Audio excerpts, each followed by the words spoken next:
And I'm so excited that we have Senator Daines on with us tonight. He is the U.S. Senator from the state of Montana. And Senator Daines, he has been a champion from day one in the U.S. Senate. He actually founded the first Senate Pro-Life Caucus. So that's really important because that is the way that we can get our message out and work with senators and their offices and their team members in the U.S. Senate to make sure we're advancing the pro-life movement at every turn.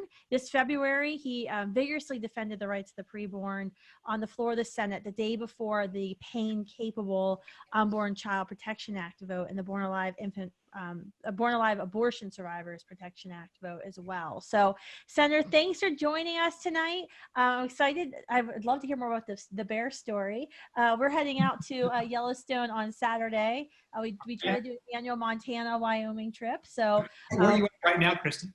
I'm in Pennsylvania. In Pennsylvania, okay. I used to live in D.C., but we moved back home a couple of years ago. So I'm from northern West Virginia. Sure.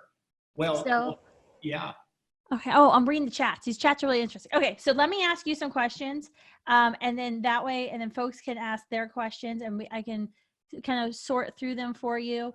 One of the things that we really, we're kind of monitoring right now, Senator, and I'm sure you are, is with everything going on with the COVID crisis, what are some of the things that we as the pro-life community need to be looking for and making sure we're contacting, our elected officials about in light of COVID-19, about with the pro-life movement? I mean, the REMS and all of that stuff with RU486 is probably one of my biggest concerns right now we have with chemical abortion. But what are some of the things we should, from your perspective, be paying attention to? In the current battle, we want to make sure we keep our high protections in place as we think about various options we're looking at going forward. We cannot let this COVID be a vehicle to advance lefty and pro-abortion causes. And I can guarantee you that you have a solid backstop here in the U.S. Senate in terms of protecting life. Kristen mentioned, I think we may have to mute somebody. It looks like we're getting a little feedback. I know. You can mute your lines. I was trying to figure it out, Senator, while you were talking. That's okay. Hey, I've been spending my life on Zoom, like you all have, for the last seven or 8 weeks, and so it's no problem. It's just okay. It's wonderful everybody's on. Sometimes you get maybe a participant or two that might have a little background noise. I think it sounds better there. Thank you. It does. I think it's better. Thank you. But I am relatively new to politics. I grew up in Bozeman, went to kindergarten through college there. I have a chemical engineering degree. So I think I'm the only chemical engineer in Congress. So I'm not a lawyer. I'm an engineer. And I spent 28 years in the private sector working about half that time at Procter & Gamble and the other half in the cloud computing industry as we launched a company and took it public. So I have a technical and a science background. I find that sometimes is helpful when some will challenge us thinking that we are not thoughtful, science-minded people. And I always, I beg to differ, and I'm always glad to have any debates as based on the science as it relates to why we're here, somebody who believes in creation, somebody who believes we're not here by accident. We were fearfully and wonderfully made. And I don't see any conflict between the God of the universe who made us and created us and science. I see them very compatible. And I say that having studied a lot of time in physics and thermodynamics and so forth in a prior side of life. But we have 4 children, 2 boys and 2 girls. My wife, we've been married for 33 years. And the battle we fight back here is fundamental. Because as it's been said, this is not original thought, but you cannot have the rights to liberty and the pursuit of happiness until you first start with the right to life. It's the most fundamental right. And without the right to life, nothing else matters, right? And so it's such a fundamental issue, and it's why it's so important. I'm very encouraged to be on a call with you all. You encourage me to see how many are fighting for life. And when I come and see the March for Life in January, the exciting part about that it's not a bunch of gray hair and seniors. It's a bunch of young people with gray haired seniors. It's both. I love gray haired seniors. I'm becoming one. But my point is, it's this movement of the students and the attitudes that are becoming increasingly pro-life in your generation. You're to be commended for that. And to, I want to encourage you to keep fighting for it as well. Thank you so much. It's so nice to kind of be able to have this time with you, and to kind of get to know you more and to kind of hear your heart for the issue and your passion for it. So thank you for that. That means a lot. And so I guess the first question I have is more of a personal question for you.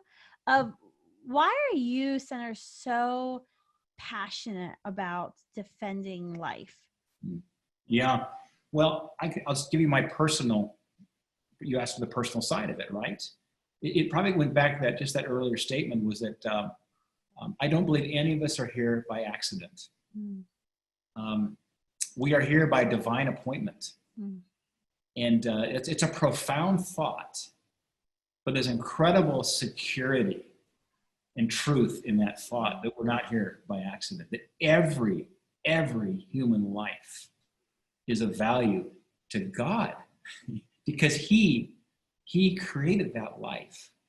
And we are here to be that voice of a life that doesn't have a voice until maybe a few years after being born.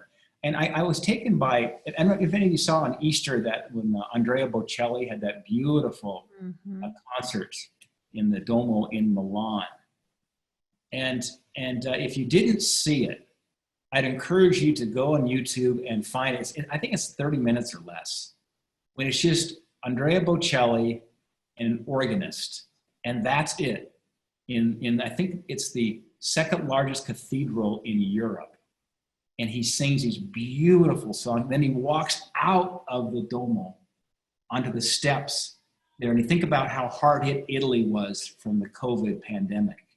And he sings Amazing Grace. Of course, it's a cappella, just off the steps of the Milan Duomo. It's absolutely beautiful. But the reason I want to connect that story to this discussion is, if you know the story of Andrea Bocelli's beautiful tenor, the doctor said that he was going to have some problems at birth, perhaps some problems with his eyesight. He's blind, and his mother was pro-life. And they were advising her to consider aborting him. And she stood firm to her pro-life principles and beliefs. And we have this great gift, this one man who's blind. If you watch that beautiful Easter concert that he gave, it lifted the spirits of the whole world. And think about how the world we would have lost had we didn't have Andrea Bocelli. So it's just one more example of what one life can do with a mother that was considering, well, I don't know if she ever considered it, but was advised on his life when he was in the womb. And then you think about the hymn that he sang by John Newton, the hymn Amazing Grace. Of course, John Newton was a slave trader, and he influenced William Wilberforce in the British Parliament as Wilberforce stood against slavery and eventually won that battle. But there's a lot of parallels, between slavery and between abortion, right? This idea, back then the fight was, is a slave a human or not?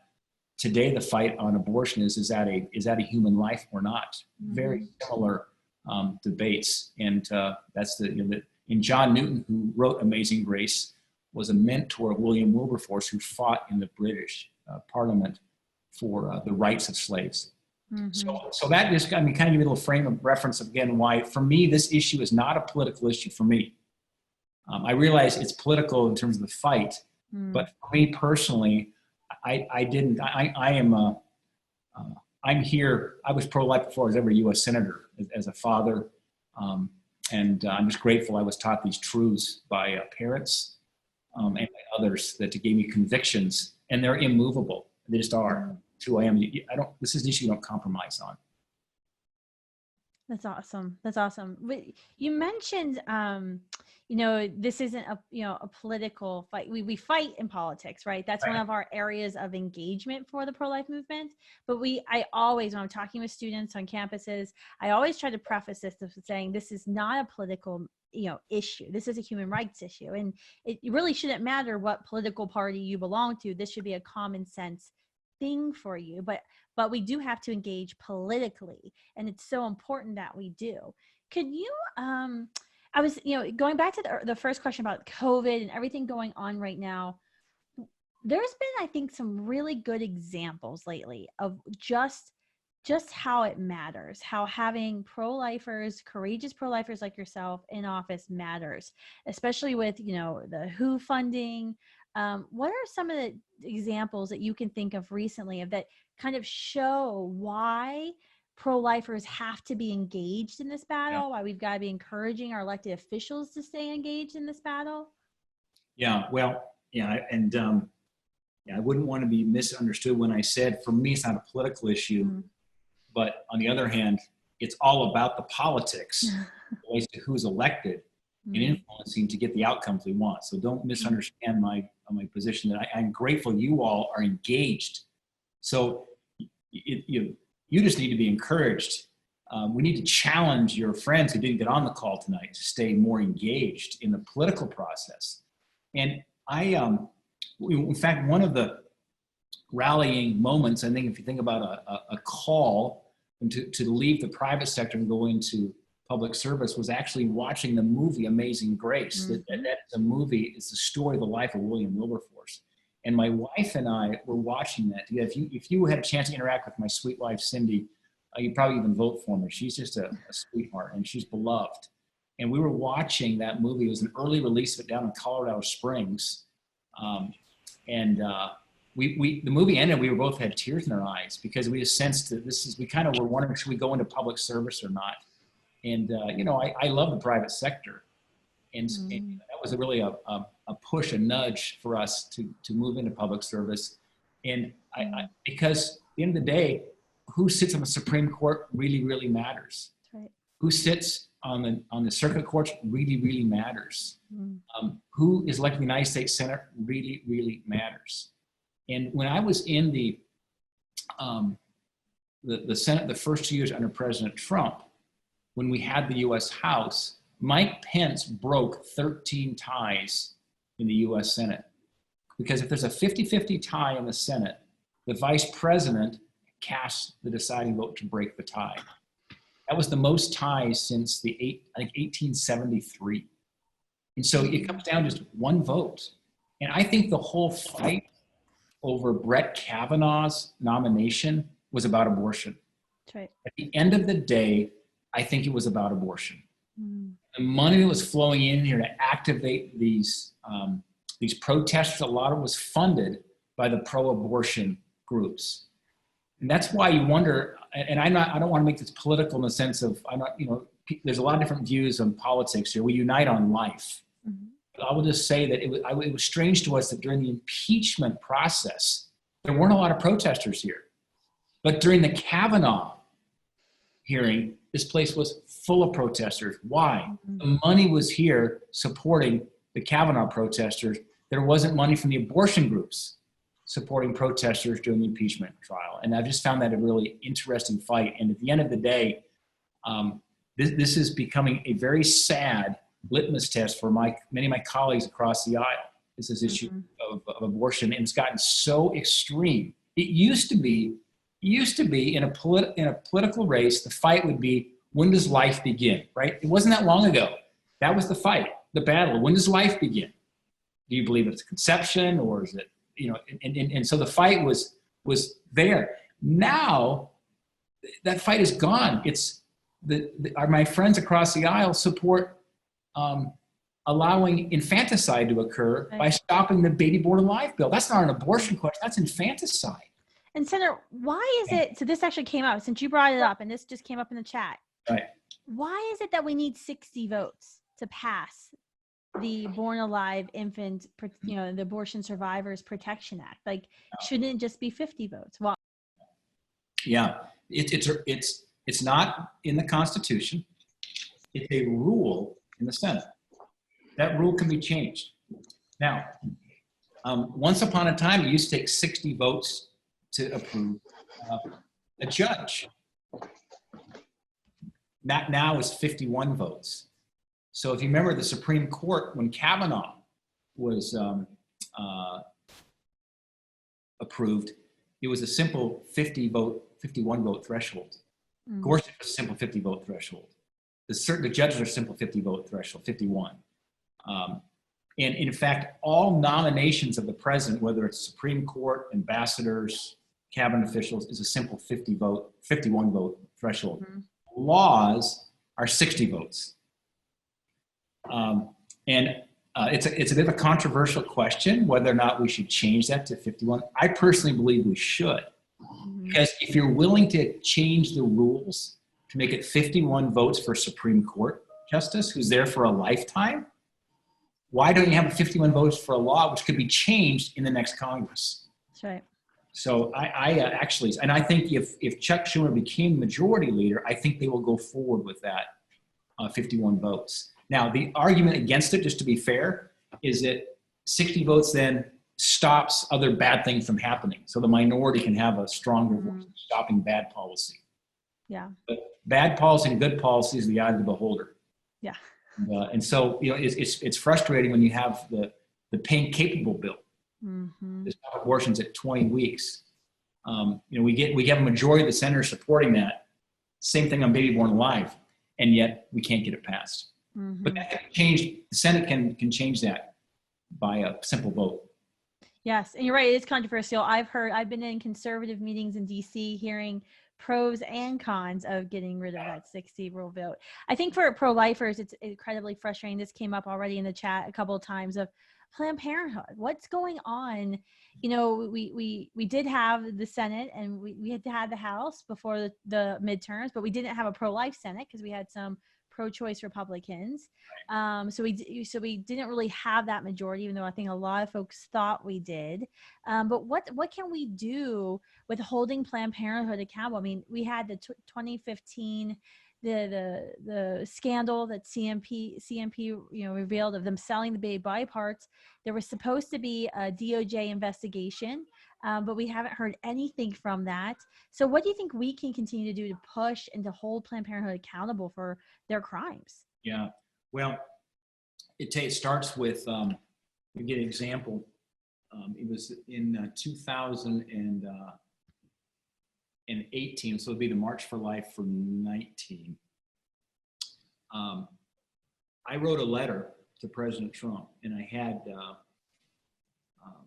43 or 44 of my Senate colleagues, Republicans, sign it with me that said, Mr. President, we ask you to veto any spending bill that would in any way compromise the pro-life victories that we've had, with Hyde and Mexico City, so that that would remain intact. Because I can tell you, our friends on the other side are doing all they can to undermine any pro-life provisions that we currently have had in place here for a number of years. And the president said he'd veto it. That was a wonderful piece of news, right? He'd say, if they send a spending bill that gets through that, because that's a Nancy Pelosi House and a Mitch McConnell Senate, if it gets to my desk, he said, I'll veto it. So that was important, because to pass these spending bills, it takes 60 votes. To get 60 votes, you've got to make them bipartisan. And so to protect our pro-life victories, to have the president say, I'm going to veto it if it comes across my desk, that was an important stake to put in the ground. And that's why I know our vision here to defund Planned Parenthood. It should be defunded. It's the number one abortion provider in the United States. There's not even a close second place. Nope. And it should be defunded, but it will take 60 votes to do that. And that has been a holy grail for the left, the pro-abortion people. Now, I can tell you, we battled some on the Paycheck Protection Program, working on some of these technicalities around who could get it, so that we want to make sure Planned Parenthood would not receive these funds. We're still battling that. That was something that took a lot of behind-the-scenes work to prevent Planned Parenthood from having significant sources of additional funding out of Paycheck Protection Act. I want to thank you for that, because you guys took some heat. The AOC and all the other talking heads were on TV when there was a delay of getting that passed. and they were trying to say it's the radical anti-choicers who are delaying this, this urgent bill because of their radical views on abortion. And then I was like, no, your radical views on abortion are the reason it's delaying it, because you're trying to subsidize the abortion industry and the failing abortion industry through this bill. And we need to turn that argument around. I mean, I saw Rand Paul do that when he ran for his reelect a few years ago. He was very skillful in the debate on life, where they wanted to go to the when does life begin. That's usually where the media wants to take the discussion. And he turned around and said, no, let's talk about at what point would you ever draw a line to save a baby's life? It's that age-old question. Is it at month 6, at month 7, at month 8, at 1 hour before birth? And I think we need to turn the argument around, because that exposes how radical the pro-abortion groups are. Because now it's not even about 9 months; it's about the baby born alive. That's absolutely right. So we had a question coming on the chat that I want to get to you. It's about Montana. Yeah. So the Montana Planned Parenthood is actually now, if you go to their website, you can schedule a tele-abortion, basically a tele-abortion visit. So they're participating in a study that's funded by, I think it's Buffett, and some other Genuity Health projects funded by Packard Foundation, the Buffett Foundation. This is a national study we've been hearing about. It's called tele-abortion. And they're saying that women in Montana are actually eligible for this. So this is a study where they're going to mail her the abortion pills and without having to go into the abortion facility and get them. And this is something we know that they're trying to move towards nationally, which is why this study has been going on. What do you think we can do as pro-lifers in holding, getting the FDA to hold these federal regulations, these, protections against chemical abortions? For us in the pro-life gen, it's one of our biggest issues, because the state of California just, the SB 24 just was signed into law in October. Now every college campus in the state, it's a state-run school, has to dispense our U486. What do you think we can do when it comes to these chemical abortions that are 40% of abortions and counting, and trying to hold Washington, D.C. kind of firm when it comes to protecting women? Right. So it first starts with understanding who has command and control on the administrative action, right? Looking at who gives the go-ahead or the no-go on it. And so in the issue with the FDA, I joined a letter actually with Cindy Hyde-Smith, Mississippi, to the FDA. And I know Steve Hahn well. Steve is the FDA, Dr. Steve Hahn, commissioner. But we were asking the Trump administration to end this study that's being used to work around these FDA abortion pill restrictions, and to keep the existing FDA protections for chemical abortions and keep them in place. And so that's what's important, is if you see something out there, make sure you flag it to our let's call it pro-life senators. And I have a gentleman named Andrew Kearns, who in fact, he's on the call. He is our staff person for the Pro-Life Caucus. Just be comforted to know that every morning here in Washington, Andrew Guernsey wakes up, and there's nothing else on his mind except one issue, and it's protecting life. So the members of the Pro-Life Caucus each contribute from their budgets dollars for Andrew's position. He reports through to in my office, since I lead the Pro-Life Caucus. But Andrew's a great resource, and I want you to make sure you all know who he is, because he's somebody who, when we see something out in the field that's not quite right, to flag it to Andrew, and then we can charge whoever needs to be charged there on the Hill to try to get it corrected.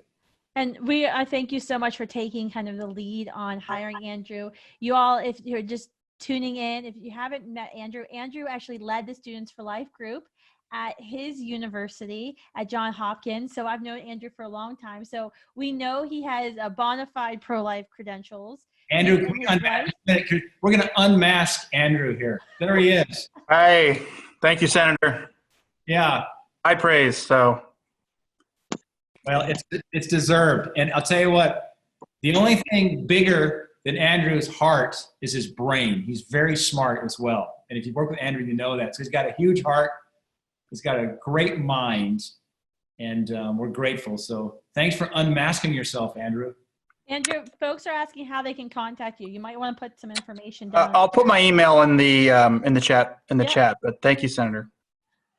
Yeah, well, thank you, Senator, for what you're doing and standing up for life in the Senate.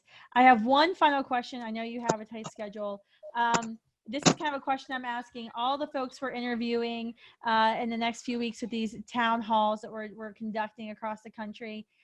What to you is the biggest impact that having a pro-life member of Congress creates? Biggest impact? Saving life. I mean, if there's ever a day you might get down, you're in the middle of a campaign, or you're kind of wondering, making that next phone call to raise money, or just all that goes on in the political process, to step back and remember 63 million babies. If that's not a rallying cry to get you up and say, we've got to keep battling. And my chief of staff, Jason Thielman, is wonderful. They have their third child is a Downs baby, little Andrew, and he's wonderful. And there's nobody more pro-life. I mean, they even give Andrew a run for his money. My chief of staff and his wife Erin, they are like a force for life here on Capitol Hill. And Jason's from Montana originally. Erin kind of bounced around, but that's just a reminder that when we are battling every day, that let's not forget about this is a very serious battle, and it's a serious battle about life. Mm-hmm. There's a verse, it's in Proverbs 21:31, and it says this, it says, the horse is made ready for the day of battle, but victory rests with the Lord. Mm-hmm. And so in this battle that we have, we need to make the horse ready for battle. That's why we are called to be engaged and fighting in the messy battle of politics in the United States. And let's not forget that our politics here and our policy influence the world. Mm. When you have other leaders from around the world who come to my office who are battling for life, where they're in the minority, particularly in Europe, just know they look to us for strategy and for encouragement and hope. So we're battling here for the lives of usually, babies in America, although our policies we're working on as our aid reaches around the world is for babies around the world. And just know there's not a more important battle and not a more fulfilling one to think about the impact of saying, think about saving Andrea Bocelli, a life that was saved because his mother was pro-life. That's absolutely right. Well, thank you for your time tonight, Senator. I really appreciate it, and for giving us kind of a view of your heart for this issue. We thank you so much for all that you continue to do on Capitol Hill. Some of the members of the Pro-Life Generation will be out there in Montana this fall and helping to spread the message about all the work you're doing in Washington, D.C., and we're really, really excited for the opportunity. I also have one parting action item for you. Maybe you can have a good conversation with your colleague, Senator Tester, who happens to be, you're one of those pro-life senators, and then the other senator from your state is not so much. So love for you to have a conversation. We love to have conversations with folks and open to speaking to senators who may not agree with us at any time, but because we're always praying for their conversion and their change of heart. So thank you. Christy, I'm going to, in fact, let's close a little story, and then we've got a few minutes here, and I know I've got to jump on another. Okay, good. So I believe in a principle that people believe what they discover for themselves. You ask yourself, why is it that my colleague John Tester is very pro-abortion and I'm pro-life? Well, there's a person that many of you would know this person's name, and I'm going to keep it anonymous. Is somebody that you know nationally. I was spending some time with this dad, and we spent some time outdoors together, and he asked me, just kind of out of the blue, he said, you're pro-life, right? I said, I am. And it came out of the blue. I mean, we hadn't talked about anything like that. And he said, do you do that just for the politics? Is that because it's a good thing to do politically as a Republican? I said, no, it's not because I'm a Republican. I'm pro-life. And if the Republican Party ever changed their position, I'd no longer be a Republican, just to be clear. And so I said, but let me ask you a question. So I said, where would you draw the line on life and on abortion? I asked him that question. Like, what do you think?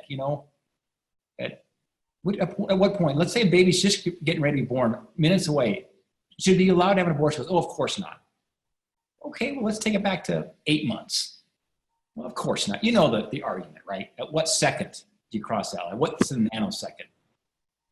And then he stopped, and he started to get tears in his eyes. And he was pro-abortion.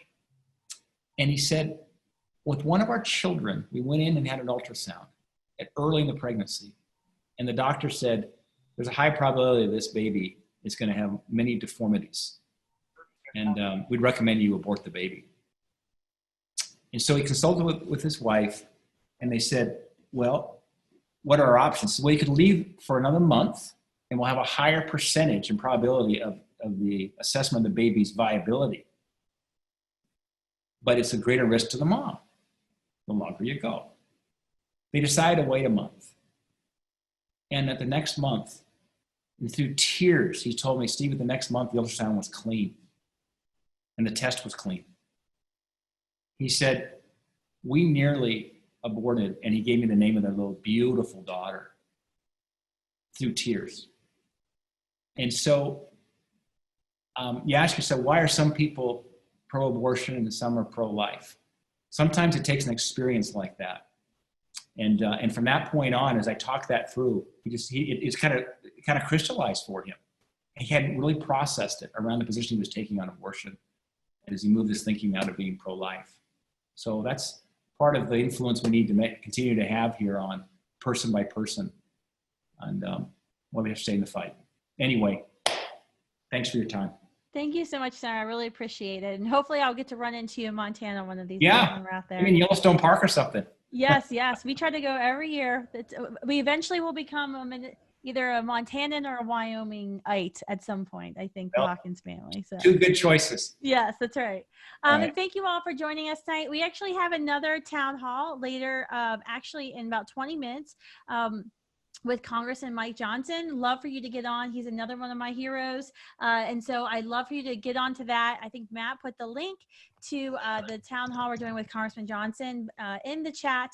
Also, we'd love to have you sign up. We're going to be in Montana. We're going to be in several other states working with our friends at the Susan B. Anthony list throughout the summer and throughout the fall with our Students for Life Action Squad. And so we're making phone calls now already. This week, we're making calls in the state of New Mexico. Love to have you sign up to volunteer. Go to voteprolifefirst.com and sign up to volunteer. Thanks, guys. Bye. Thank you. Bye.